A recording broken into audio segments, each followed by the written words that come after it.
a special webinar on the CARES Act and business assistance programs. We're delighted to have three great speakers with us this morning. We have Nick Vaugh with the U.S. Chamber of Commerce, Debra Brown with the U.S. Small Business Administration, and Secretary Kelly Schulz will be joining us from the Maryland Department of Commerce.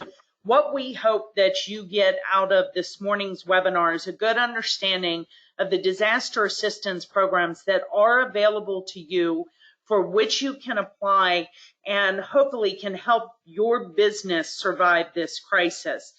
We have a lot of programs that have been created at the federal level. There are some at the state level. And at the end of the presentation, I'm going to share a little bit about local too. So with that, I am going to hand over the reins to our first speaker this morning, which is Nick from the U.S. Chamber of Commerce. Nick, I'm making you the presenter, and you are good to go. Nick, you're still muted, by the way. There we go. There you go. All right. Good morning. Thank you, Nicole. Thanks for having us. I first want to thank the great staff at the Garrett County Chamber for all the work you do in Maryland to grow the economy and to make sure small businesses have a voice in Annapolis and in Washington. I wish we were coming together under better circumstances, but nonetheless, we here at the U.S. Chamber of Commerce, we're here to partner with the Garrett County Chamber to ensure that all of you have the right information, you're well informed, and that you have the tools to successfully navigate through this public health disaster. So what I'm going to go through this morning, I want to first take a moment to look back at three phases of the legislation that we saw just a few weeks ago now from Congress. I want to take a look at a few of the programs, and then later on I'd be happy to answer some questions and share some of the resources that the U.S. Chamber has provided to you all to utilize and navigate some of these challenges. I thought first we look at the first of the coronavirus response programs. That was phase one, the Coronavirus Preparedness and Response Supplemental Appropriations Act. And that was signed into law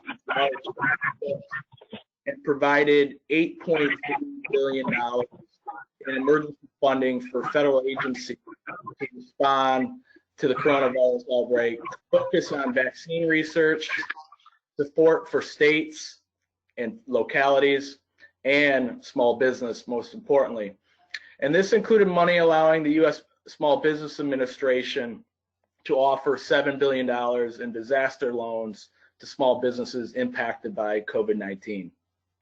Then we fast forward to March 18th, phase two, and this was the Families First Coronavirus Response Act, and that was signed into law. And this legislation included emergency relief for food assistance programs, as well as establish the paid leave requirements and loosening of some of the restrictions to unemployment, which those are a couple areas that we'll touch on a little later in my presentation. And finally, most recently, after a little bit of drama in the House of Representatives and in the Senate, Congress passed on March 27th, phase three, which is the Coronavirus Aid, Relief, and Economic Security Act. You probably, as Nicole referred to it as the CARES Act, you've heard it referred to as that. And that provided roughly $2 trillion of, and when you take that $2 trillion and you pair it with the tools that the Federal Reserve has, it's leveraged to be about $4 trillion of an injection of aid to really bridge the gap of the economy from prior to COVID-19 and get us through this uncertain time. Now I would like to, as we go forward here, I'd like to look at specifically start with some of the unemployment program changes that we've seen at the federal level, the changes related to the CARES Act. First, there's an extension of unemployment insurance by 13 weeks and includes a 4-month enhancement of benefits. Unemployment compensation is available for those not eligible for regular unemployment insurance, including those who have exhausted benefits. Individuals must provide certification that he or she is available to work but is unemployed or underemployed and there's several criteria, and I'll go through them because they're very important.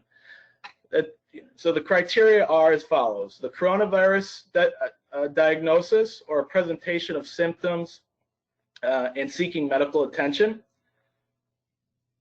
The second, a household member with a coronavirus diagnosis. Third, caring for a family member who has been diagnosed. Fourth, a school or daycare closures and the individual is the primary child caregiver. Fifth is the workplace has been locked down. Sixth, advice from a healthcare provider to self-quarantine. Seventh, the individual was about to start a job that is no longer available because of the coronavirus. Seventh, the individual is now the breadwinner of the household because someone has died from the coronavirus. And eighth, the individual had to quit because of circumstances resulting from coronavirus.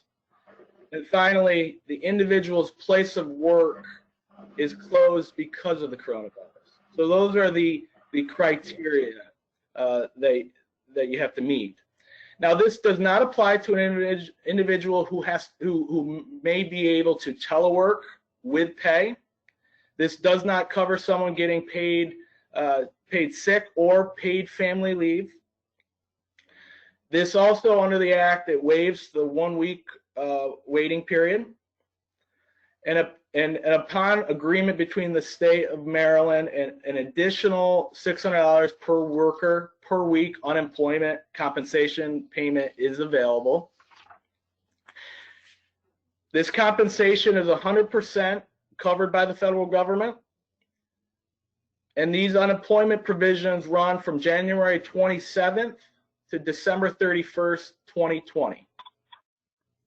The additional payment sunsets on July 31st, and the federal government will pick up the cost of any states that waive that 1-week waiting period. And this sunsets on December 31st, 2020. Okay, so that's that section. So now I'd like to pivot and look at the payments and relief to individuals. You've probably seen this. These are the direct payments to taxpayers, and they equal about $1,200 per individual, or $2,400 for a joint return, and that's also included a $500 per child.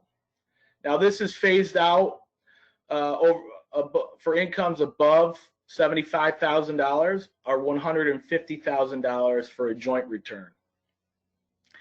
Also included within the CARES Act, penalty-free COVID-19 related distributions of up to $100,000, and they've also increased the loan amounts to individuals from tax-favored retirement plans. There's a waiver of required minimum distribution from retirement plans and IRAs for 2020. And there's also a tax exclusion for people who are receiving student loan repayment plans from their employers. Okay? Now let's pivot and let's look at some of the business tax provisions within the CARES Act. First, there's a delay of payment of employer payroll taxes between now and January 1, 2021, with 50% due on December 31st, 2021, and the remaining portion due on December 31st, 2022. Okay, and this does not apply to employers whose loans are forgiven under the Payroll Protection Program, which we'll talk about the Payment Protection Program, or the PPP, a little later here in my presentation. There's a employee retention credit for employers subject to closure to COVID-19, and there's a couple eligibility requirements for that.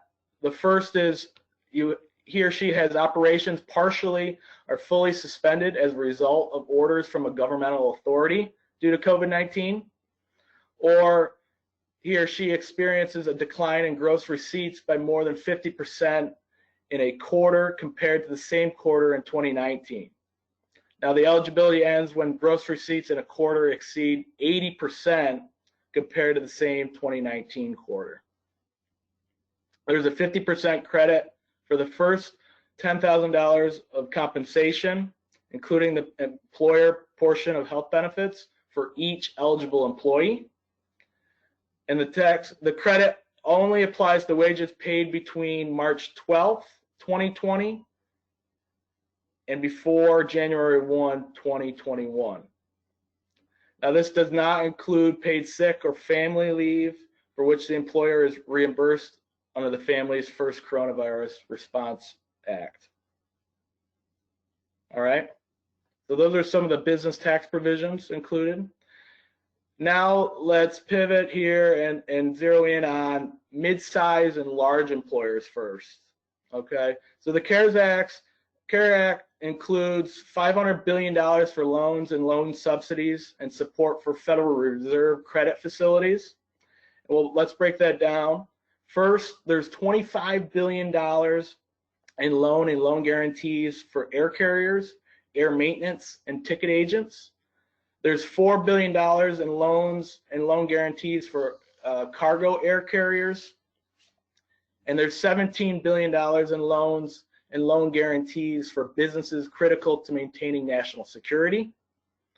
There's $454 billion for loans, loan guarantees, and investments in support of facilities established by the Federal Reserve to support lending to eligible businesses, states, or municipalities. And there are restrictions on this money, including stock buybacks and executive compensation. Okay, so those are some of the changes related to mid-size and larger companies. Let's look at the changes related to small business, and specifically the Paycheck Protection Program, or the PPP, as folks have referred to it as. And this is a new $349 billion lending program, and it's modeled after the SBA's 7A program, except for this new program, it's 100% government guaranteed. You're probably familiar with the 7A program. In the past, it had a 75% guarantee. So this new program, the new PPP, has a 100% guarantee by the federal government. And there are eligibility requirements, and they are as follows. Small businesses, as defined by SBA size standards, generally up to 500 employees. Business in the accommodation and food sector, food services sector, are eligible with up to 500 employees at each location. 501c3 nonprofits with fewer than 500 employees are eligible. And sole proprietors, the self-employed, and independent contractors are also eligible. Now, the application timing, small businesses and sole proprietors were able to start applying last Friday, April 3rd. Independent contractors and self-employed individuals can start applying on April 10th, that's of this week. And all applications need to be in no later than June 30th. Now, they've streamlined some of the regulatory requirements. The PPP does not have SBA's no credit elsewhere test. Very importantly, all lenders are able to provide these loans. Non-SBA lenders need to be approved by the Treasury and SBA. So very important, I'll repeat it, that all lenders are able to provide this particular loan. There's no personal guarantee or collateral required. Lenders defer fees, principal, and interest for no less than 6 months and no more than 1 year. The maximum loans equate out to monthly payroll costs for 2.5 months and not to exceed $10 million. This is the number used to calculate the amount of loan. So generally, it's based on the average total payroll cost incurred during the year prior to the loan date. For seasonal employers, it's the average total monthly payments for payroll costs for the 12-week period beginning February 15th, 2019, or March 1, 2019. Decided, this is all decided by the loan recipient, and ending on June 30th, 2019. So for individuals who make above $100,000, you can count the first $100,000 in compensation, but everything after that has to be excluded from the calculation, even if you are self-employed, okay? And the requirement, the employer certifies that loans will be used to retain workers, maintain payroll, make mortgage and lease payments, and pay utilities. Now, as far as the loan forgiveness, the portion of the loan used for payroll, interest payments on mortgages, rent payments, and utility payments for 8 weeks after the loan is issued is forgiven at that time. That loan converts to grants 8 weeks after the origination. So this is a different time period and set of funds than used in calculating the maximum loan amount. And it's also very important to note that as far as the amount that can be forgiven, if the employer decreases the number of full-time equivalent employees relative to the benchmark period, which is either the year before or the first two months of this year of 2020, and if the employer reduces the salaries or wages by more than 25%. So depending on the salary levels and the number of full-time equivalents, looking back either last year or the first 2 months of this year, impact the amount of the loan that can be forgiven within this program. Now, as far as staff levels, if reductions in staff and wages and salaries occur between February 15th, 2020 and April 26, 2020, participants have until June 30th, 2020 to restore full-time employment and salary levels in order to receive the forgiveness. Borrowers will have to work with the lenders to verify covered expenses and the proper amount of forgiveness. Now, if the full principal of the PPP loan is forgiven, the borrower is not responsible for the interest accrued in that 8-week covered period. However, the part of the loan that remains after the 8 weeks is not forgiven, and it's subject to the loan terms as agreed upon between you and the lender. Okay? So let's now pivot and look at the paid leave requirements related to the CARES Act. So this provides paid sick and paid family and medical leave. And this goes into effect it has gone into effect as of April 1st, 2020. And all leave has to be COVID-19 specific as far as these additions, these changes related to the CARES Act, and all provisions expire on December 31st, 2020. So very importantly, none of these changes create a permanent paid sick or paid FMLA program. This new paid leave, it's a 100% tax refundable, and in order to preserve business liquidity, employers can keep money they would have deposited for payroll taxes in anticipation of refunds from the Treasury for paid sick and paid FMLA leave provided to employees.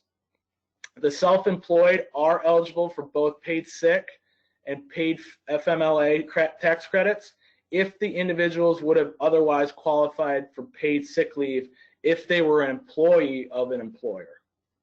Now, there are some exclusions and exceptions. If employers of employees who are healthcare providers or emergency responders may elect to exclude such employees. In the case of businesses with fewer than 50 employees, the Secretary of the Department of Labor at the federal level may exempt employees from paid sick and paid FMLA leave in the case of having to care for a child when a school or daycare is closed, if paying for the leave would have jeopardized the viability of the business. And the DOL has issued guidance related to, quote unquote, the viability of the business, and it means as follows. Paying the sick or FMLA leave would result in expenses and financial obligations exceeding available business revenues, and which would cause the small business to cease operating at a minimal capacity.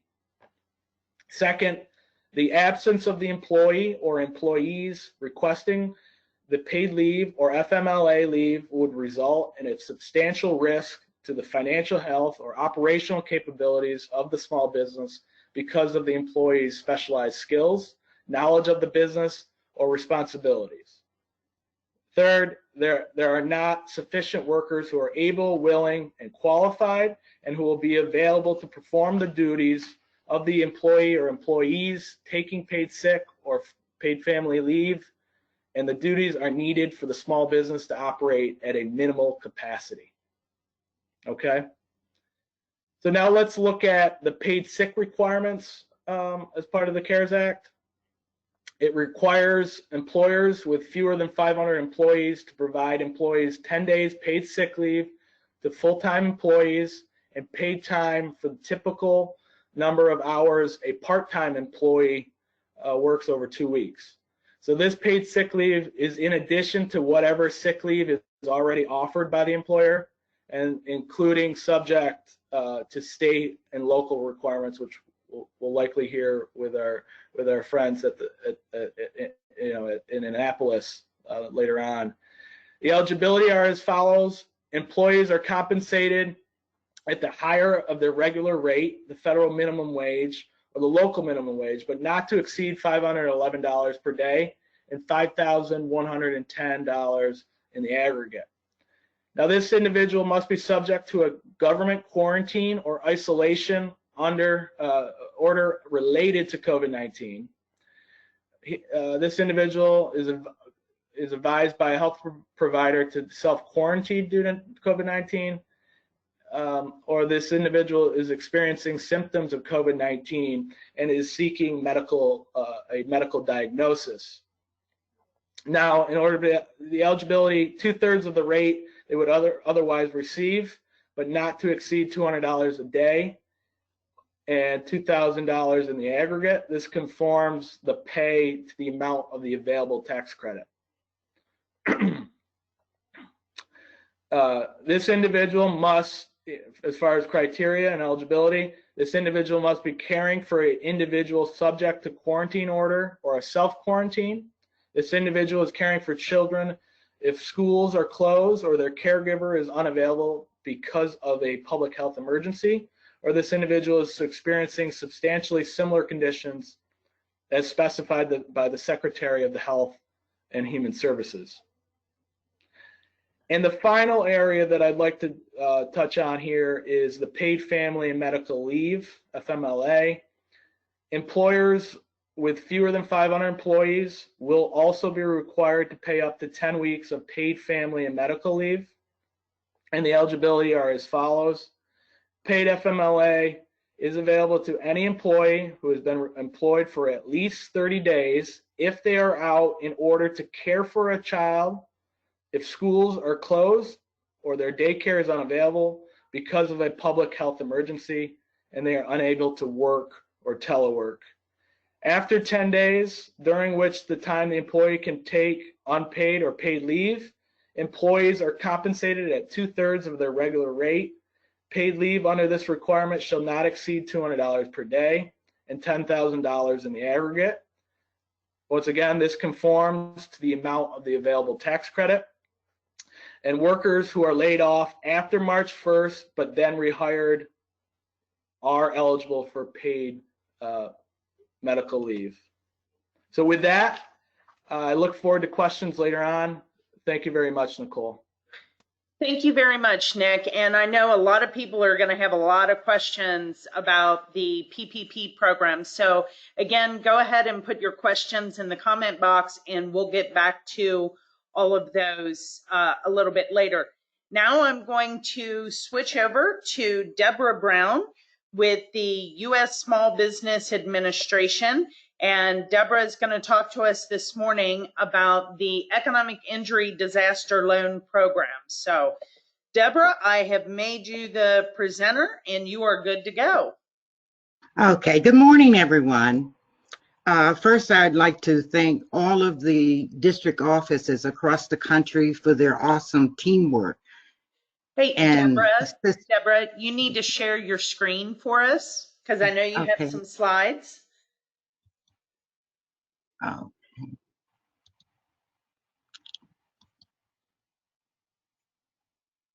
Can you see them? Nope, you just need to click on that share screen icon for me.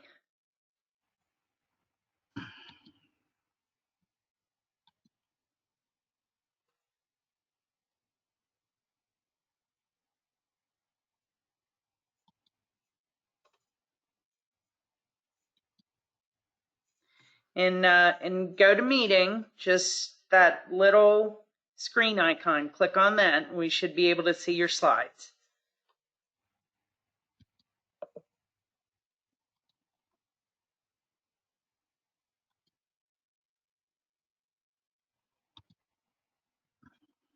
Are you on the go to meeting page? No, I'm actually in the... Nope, you got to go to your go to meeting on your screen and then share your screen and then we'll be able to see your slides. Okay, wait a minute, let me come out of this.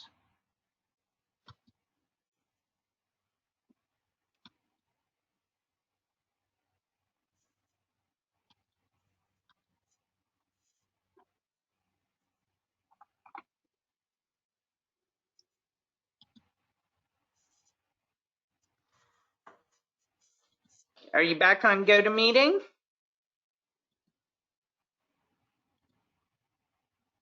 This is going to put me in twice. No, if I go back. You don't need to log in. Don't log in. Just go back to the screen that just had the go to meeting up there where you were just watching Nick and just click on share screen. That's all you have to do.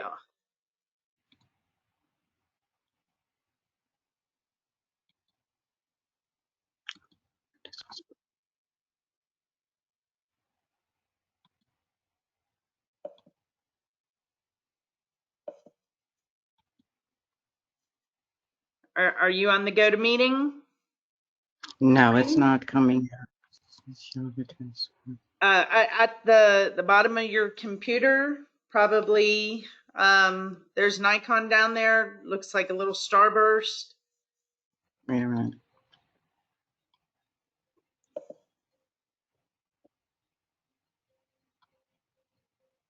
Well, I'll tell you what, let's do this, Debra, because we still have a lot to cover. Why don't you go ahead and make your presentation and we'll make sure to post your slides on the website. Okay, thank you. Sorry about that, guys. Thank you all for joining us today. We understand that this is a difficult time for everyone. Never has the country experienced a disaster of this magnitude. And SBA's Office of Disaster Assistance is working tirelessly to assist small businesses across the nation who are seeking economic injury disaster assistance. SBA's district offices are stepping in to support the disaster office staff. We ask you for your patience with both the technology and personnel, as it is a trying time for all parties involved. I'm pleased to report that SBA has partnered with a private fintech company to improve and streamline the online application portal. The new process is easier to use, quicker, and better equipped to handle the unprecedented volume of applications we are receiving. 2 emergency capital programs are currently available, and more are coming soon. I'd like to review with you the Economic Injury Disaster Loan, which is also known in government's acronyms as EIDL, and the Economic Injury Disaster Loan Advance. SBA's Economic Injury Disaster Loans can be used to pay fixed expenses, payroll, accounts payable, and other bills that cannot be paid because of the disaster's impact.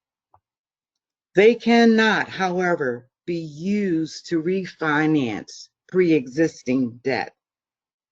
These are low-interest, long-term loans for up to $2 million. The first payment on the loan is deferred for 12 months.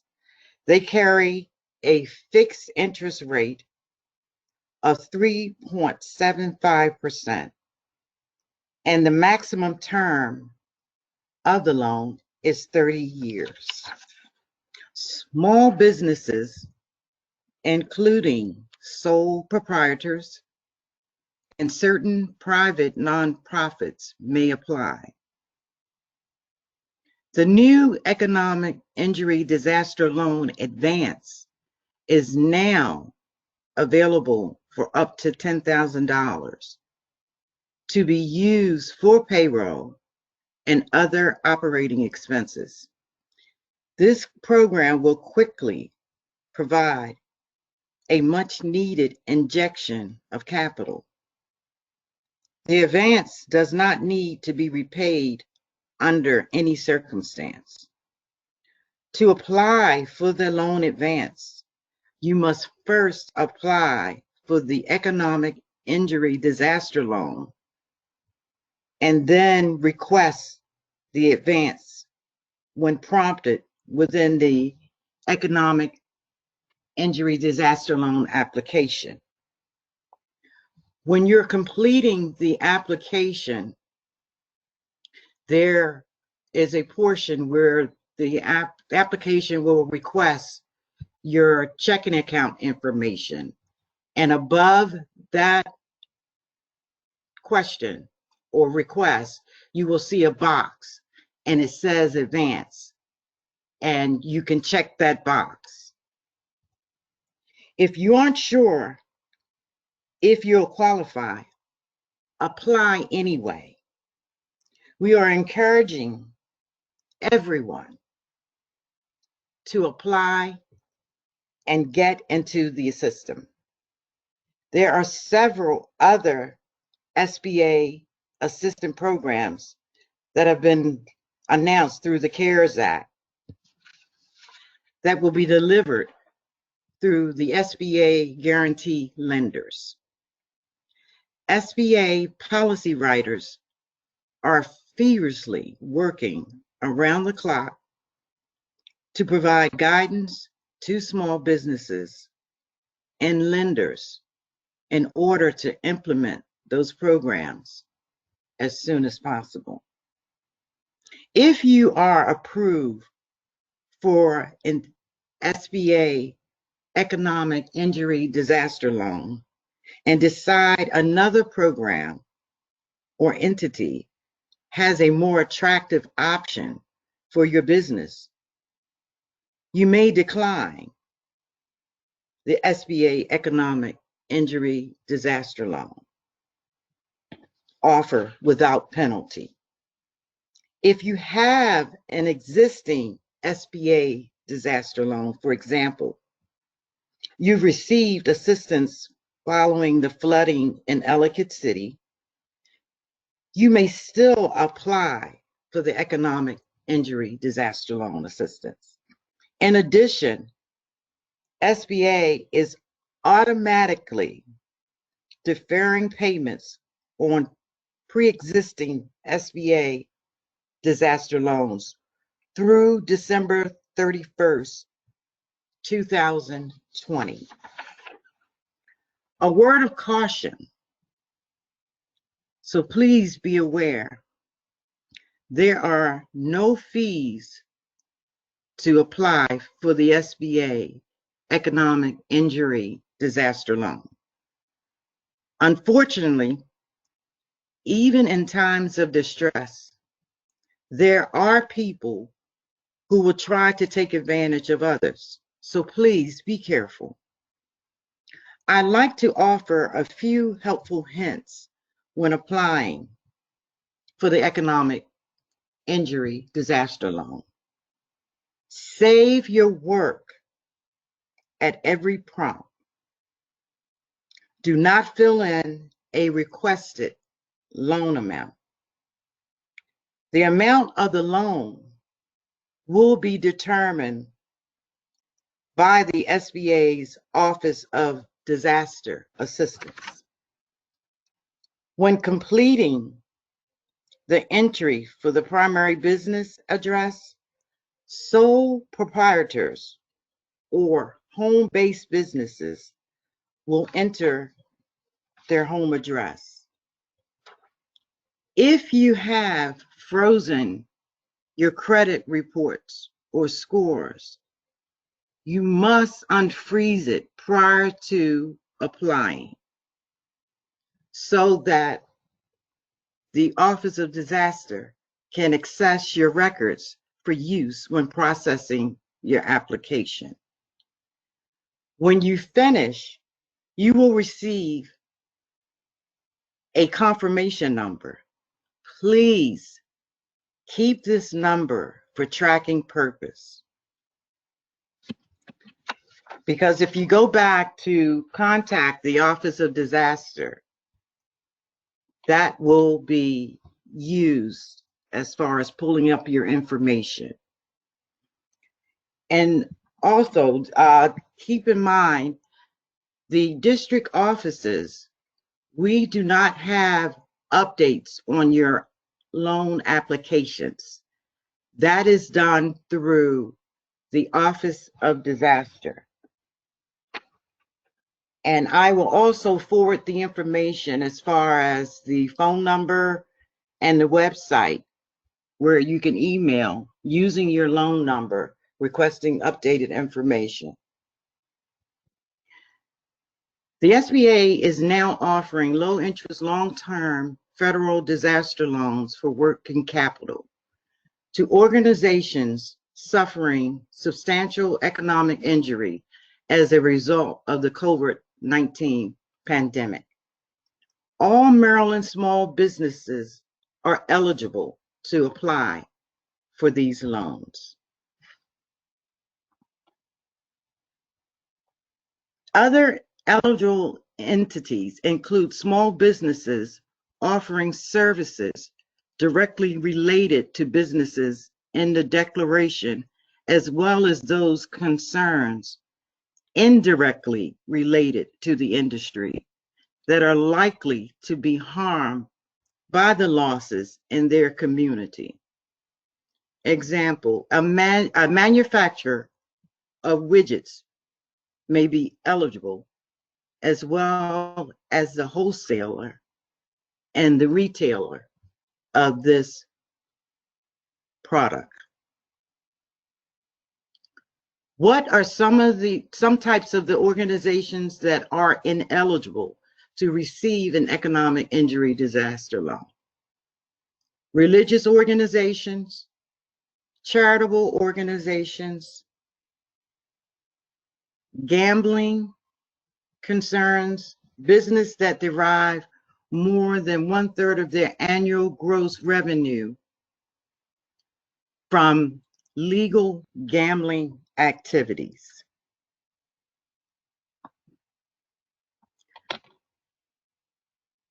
How much can I borrow? Eligible entities may qualify for the loan amounts up to $2 million. Interest rates on these disaster loans are 3.75% for small businesses and 2.75% for nonprofit organization. The total loan amount is based on the entity's average monthly gross profits over the 12-month period prior to January 2020, January 1st to 2019 through December 2019. This figure is then multiplied by 6 to determine the loan amount. Terms of the loans up to 30 years are available, with the first payment due 12 months after the funds are issued. These are working capital loans that may be used to pay fixed debts, payroll, accounts payable, and other bills that could not have been paid had the disaster not occurred. Economic injury disaster loans help entities stay afloat during the declared disaster, ready to restart their operations once circumstances allow. The economic injury disaster loans are not meant for business expansions. The general loan approval criteria is credit history. Applicants must have credit history acceptable to SBA. Repayment ability. The SBA must determine that the applicant business has the ability to repay the economic injury disaster loan. Eligibility. The applicant business must be physically located in a disaster designated area and have suffered working capital losses due to the declared disaster. What are the collateral requirements? Economic injury disaster loans of over $25,000 require collateral. The SBA takes real estate as collateral when it is available. The SBA will not decline a loan for the lack of collateral, but requires borrowers to pledge it when it is available. Given the severity of the COVID-19 pandemic and its economic impacts, the SBA will make reasonable efforts to work with applicants toward a favorable decision.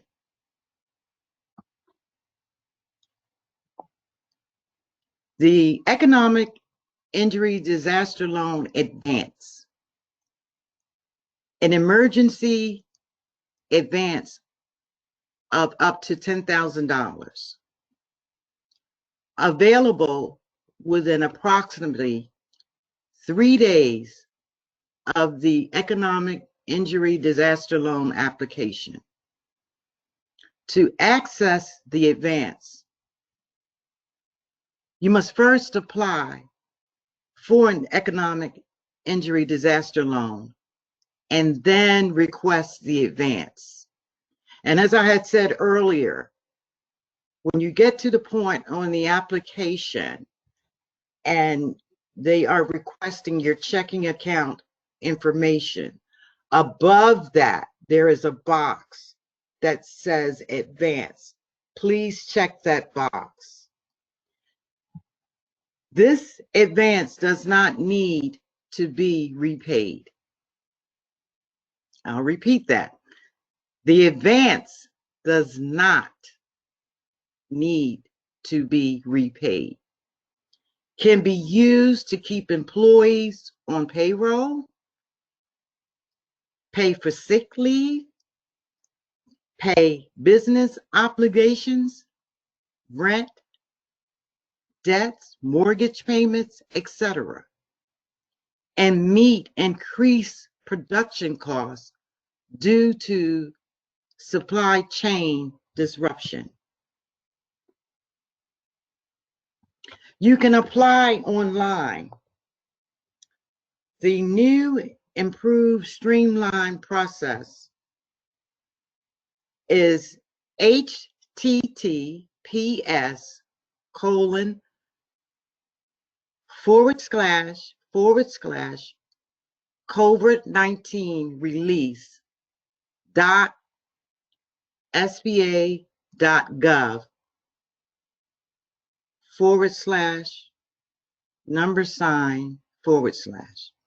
Apply for the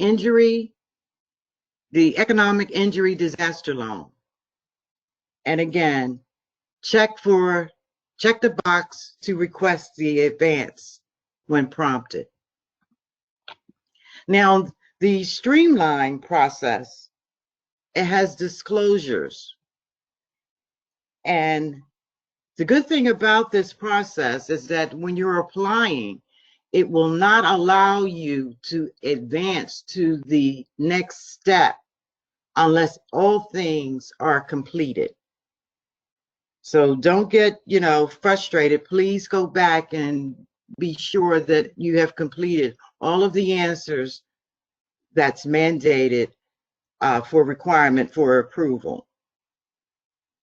And the disclosures are the business information,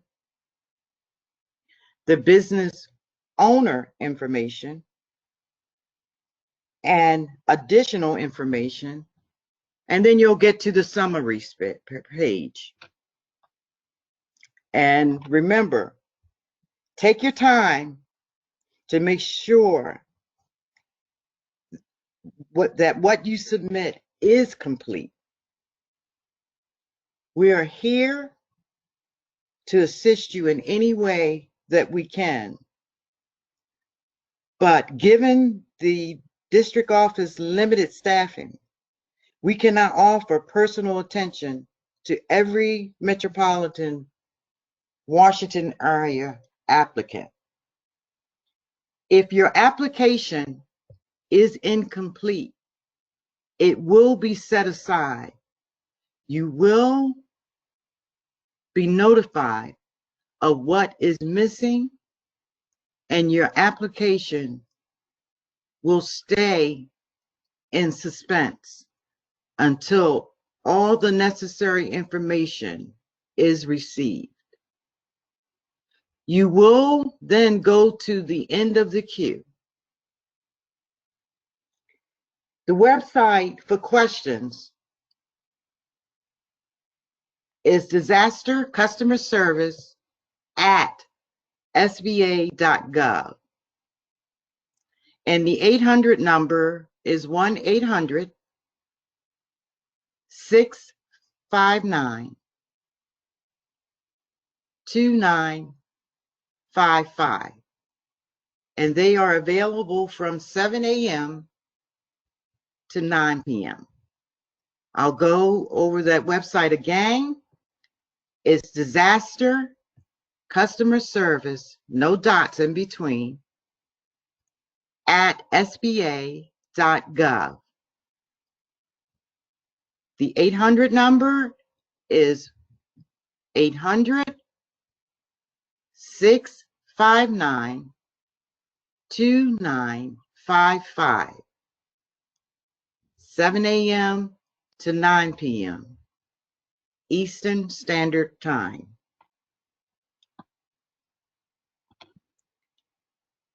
Your local assistance, SBA Resource Partners, the Small Business Development Center, we have SCORE, we have the Small Business Resource Center.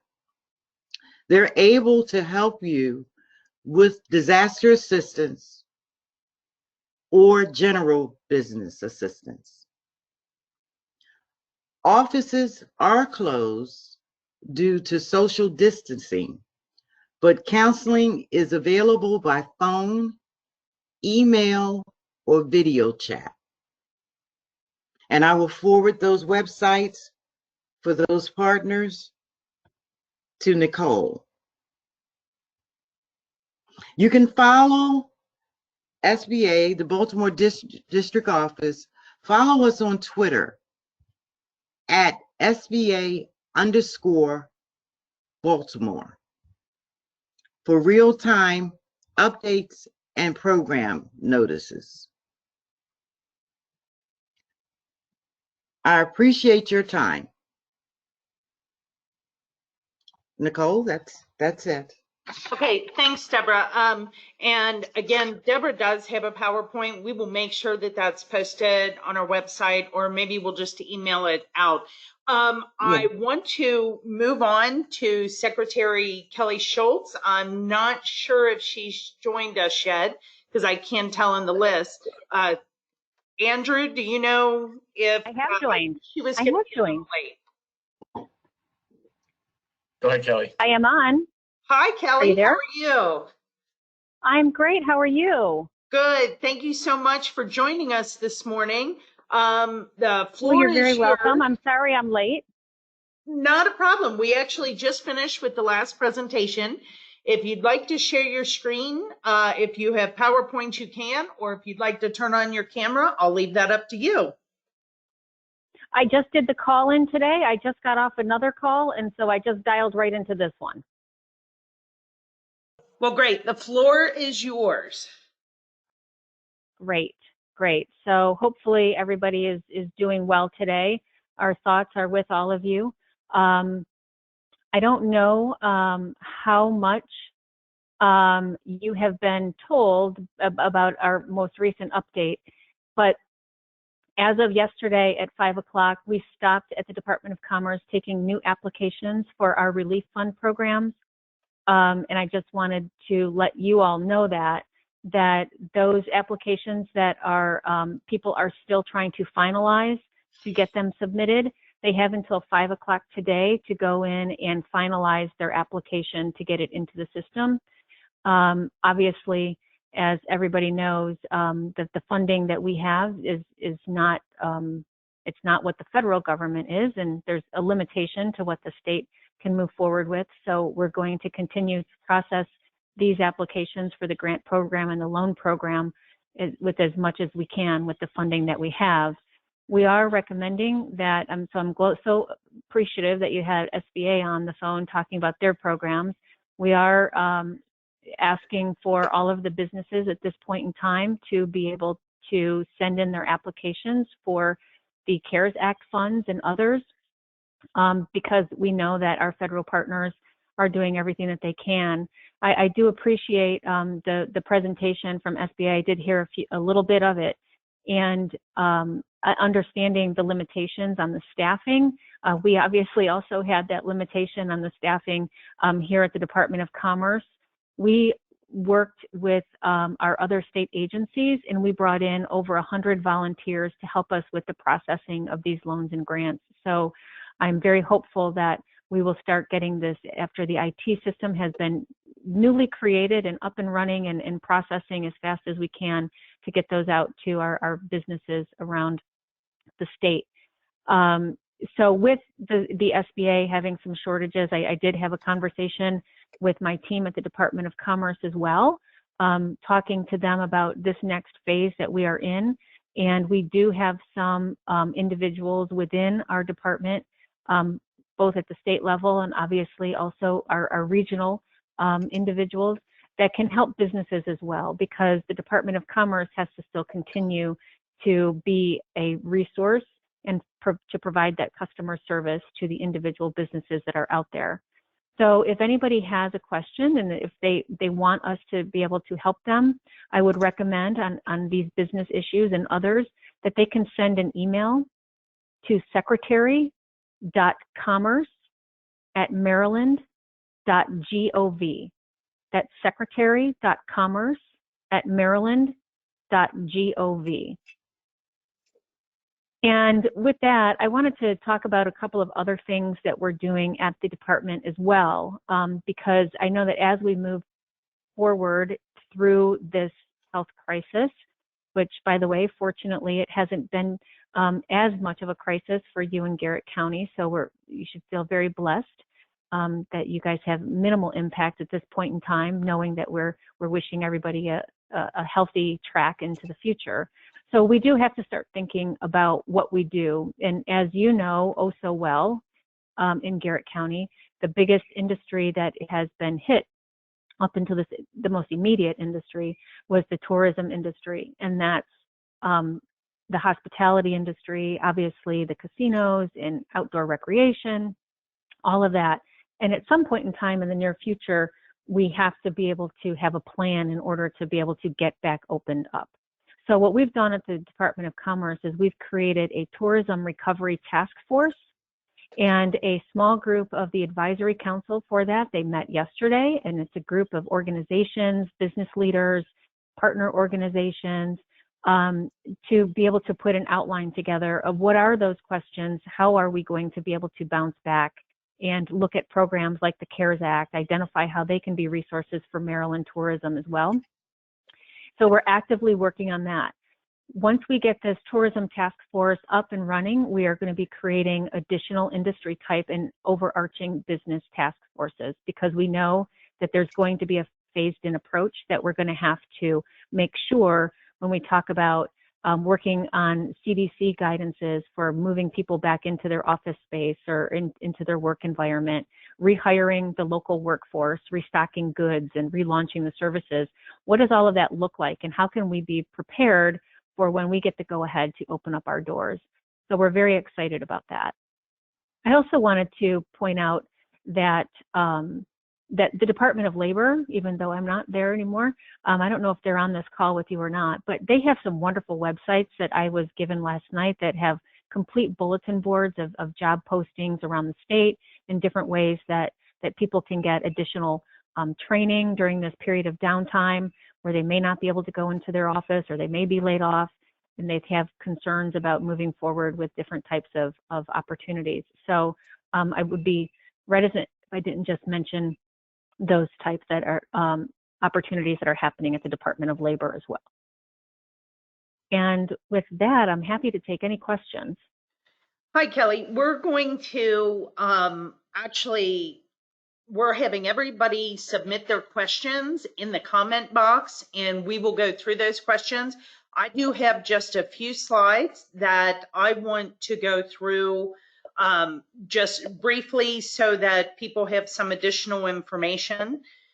And if I'm sharing this PowerPoint on the screen, so you should be able to see it. I'm not going through each and every one of these slides because a lot of the information was covered by our other presenters, but I do want to, and I'm skipping everything about the Families First Coronavirus Response Act because Nick did a great job covering everything in there. He did a really great job too covering the CARES Act. But I do want to let you know that we do have a lot of this information boiled down into one singular presentation that you could flip through and see all of the different disaster loan and disaster relief programs available to you. It covers the EIDL loans, which Debra discussed, and the links for that are on here, the Paycheck Protection Program, and there's a wonderful guide that the U.S. Chamber put together in dealing with the Paycheck Protection Program, and U.S. Treasury has put a lot of guidance for the program up on their website, including a basic one-page overview, lender information, borrower information, and the application. I want to mention that local 7A lenders right here in Garrett County include BB&T, Clear Mountain Bank, First People's Community Federal Credit Union, First United Bank and Trust, M&T Bank, Somerset Trust Company, and I do know that Farm Credit of the Virginias is awaiting certification. These local 7A lenders will be able to assist you with your Paycheck Protection Program applications. There's other information on some of the other programs, including the Employee Retention Tax Credit. That is a tax credit that if you're able to retain your employees, and a lot of the information that you would need to know as far as just a basic understanding is in this PowerPoint. But what I really wanted to mention, as Secretary Schulz said, the state did a great job of developing some programs here at the state level, some relief programs. Unfortunately, there was such an overwhelming response that they've had to close those applications. However, I'll let you know that your chamber has requested the governor to appropriate more funds for those programs. So we'll see what happens with that. There is also, though, a local loan fund that's been created through the Department of Economic Development and the Garrett County Development Corporation, and that's the Garrett County Economic Development Department, I should specify that. They have created the Small Business Pandemic Interim Loan Program. It's a maximum of $5,000 with 1% interest, and it is available to small businesses. And the businesses must be native to and located in Garrett County, small businesses and service-based businesses that have a minimum of 2, but no more than 10 employees, and then restaurants of any size. So they do have that. That information for the program is up on the Garrett County Economic Development website, and I have the links here on the slide as well. Again, we'll post this online. A couple of additional resources. There's the Restaurant Employee Relief Fund, and that is for any employees that work in the restaurants. There have been some big donations made around the country, and employees can apply for special assistance through that program. And that's RERF, Restaurant Employee Relief Fund.us. You can also check out the Bartender Emergency Assistance Program. So with that, let's go back to our question, to go through some of the questions that we have, and we're going to start. Nick, this is a question for you. What follow-up do we need to make sure we provide the PPP to be converted into a grant and the loan program?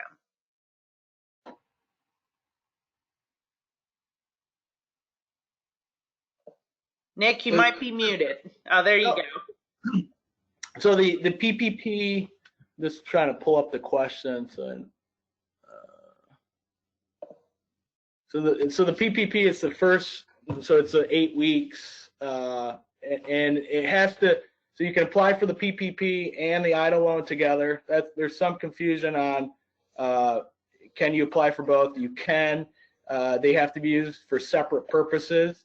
With the PPP, that program is done with your local lender, and you have to work with your local lender to prove as far as purposes and how it was appropriated. So that communication should be done with your local lender, which you conveniently provided some of the lenders out there in the local market. Thanks, Nick. Our next question is for Debra, and that deals with the EIDL program. And this comes from Kim Durst, says, we were originally informed that 2 applications were to be filled, one for the EIDL and one for the $10,000 advance. Did I understand correctly that now there is simply a box to check on the EIDL application for the advance, and that there is not a separate application required? You are correct. You are correct. Thanks, Debra. Our next question comes from Perry.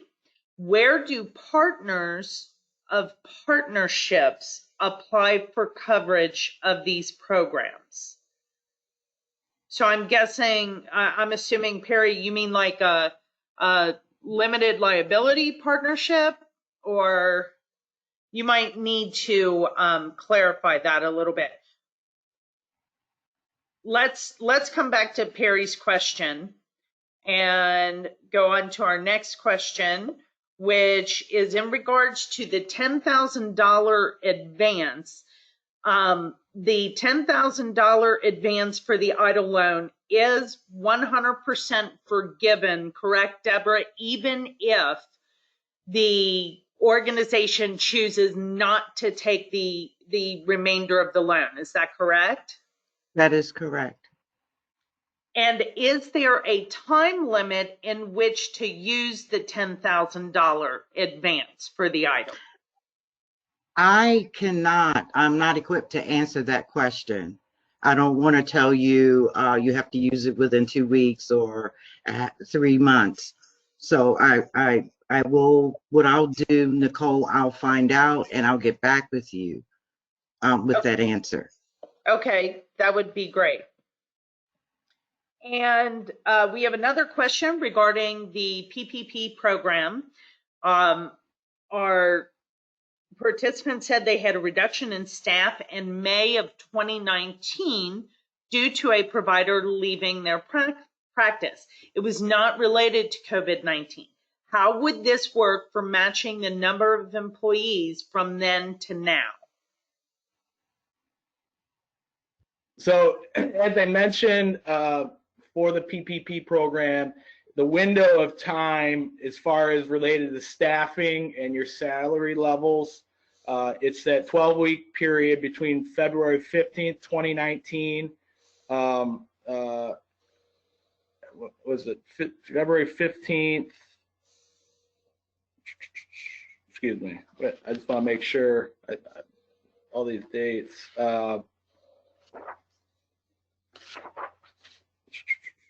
Yes, February. Yes, okay, so February 15th, I was right. February 15th, 2020 and April 26th, 2020. And you have until June 30th to restore those. So all as far as related to the CARES Act and what the impact, it's within that time period. Thanks, Nick. Perry, I'm going to ask you to unmute yourself so you can ask your question, because I'm not sure that I completely understand. So it might be easier if you just unmute yourself and ask your question.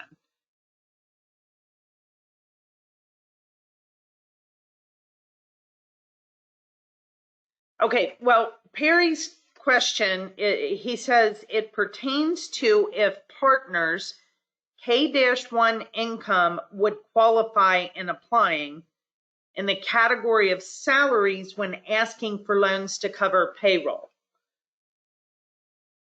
So partnerships are included. They can apply. As far as how, you know, as far as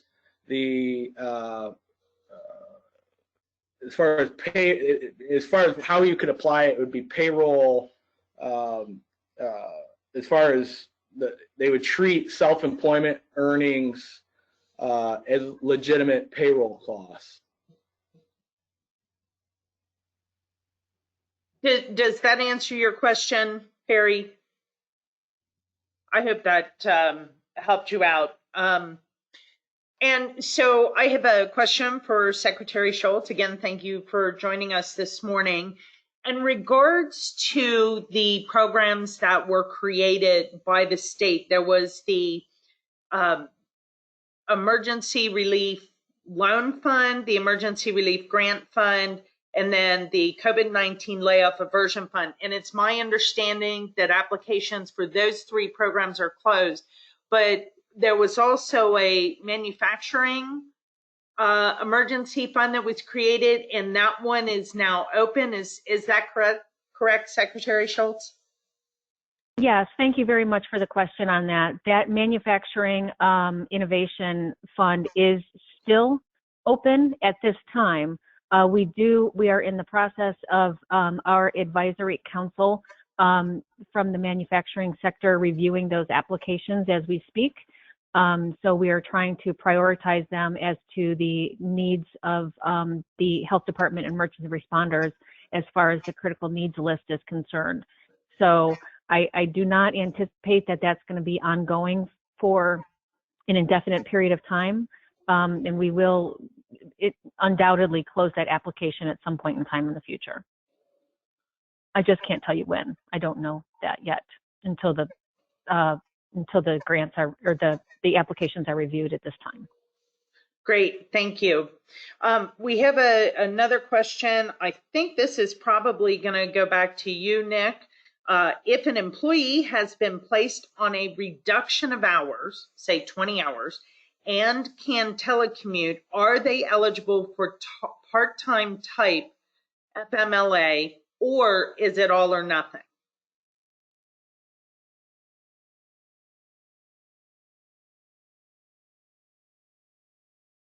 Don't forget to unmute, Nick. Right. No, I was I was looking at that. So reduction of 20 hours and can telecommute.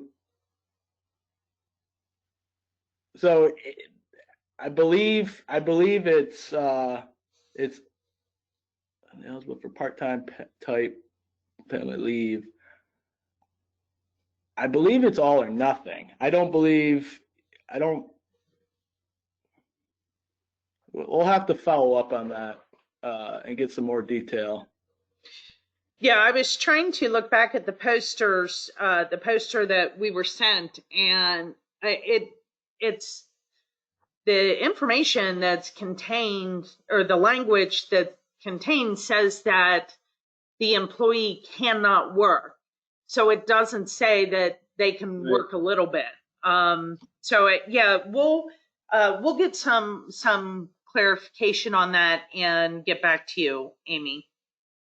Have another question, and this one is for Debra. Debra, specifically in regards to the EIDL loans, as you were going through the eligibility, one of the things you mentioned is that organizations that are, you didn't specify if they were 501c3s or tax-deductible organizations, but you did mention that there are organizations that are not eligible for the EIDL loans. And you included, obviously, casinos and any kind of betting. But you mentioned, it sounded like organizations that might receive tax, like tax-deductible contributions. Was that correct? Well, the ones that are ineligible, I said they were religious organizations or charitable organizations and gambling. But the I'm sorry. Could you clarify the charitable organization? The 501Cs, they would be eligible under the PPP. Well, C6s are not eligible under PPP. Okay, so what they have listed here, what I'm looking at, they have just the charitable organizations. They did not give me a total breakdown of what was what, but I'm going to check something else. Wait 1 second. We have been told, okay, and Nick, correct me if I'm wrong, we've been told that C6 organizations can apply for the EIDL loans. C3 and veteran organizations can apply for the PPP programs. But I wasn't aware of the other restrictions on the EIDL regarding the other nonprofits. So we might need to look into that a little bit further. Let me see something. So we are just about to wrap up, and it's good. We're going to end a little bit early. I'm letting Deborah look up some information here, but I do want to make sure that everybody is very aware that the Chamber is posting updated information as we receive it on our website at www.visitdeepcreek.com. You have the actual section right there on your screen right now. It's being shown, and I would encourage you to go there often because it does change often. So, Deborah, were you able to find out any information? Yeah, I'm still looking and I don't see it. Okay. What they have here is private nonprofit organizations. They can apply for the EIDL loans. Okay. All right. We'll do a little further Yeah. into that. Okay. Does anyone have any other questions for any of our speakers this morning before we wrap up? Well, any final words, Nick, Deborah, Secretary Schulz, any final words from any of you? Yes, I'd like to just say that I know that I've said it before to lots of people, and I'm hoping that the message is out there. This is going to end. This health crisis is going to, at some point in time, not be our main topic of conversation every single day.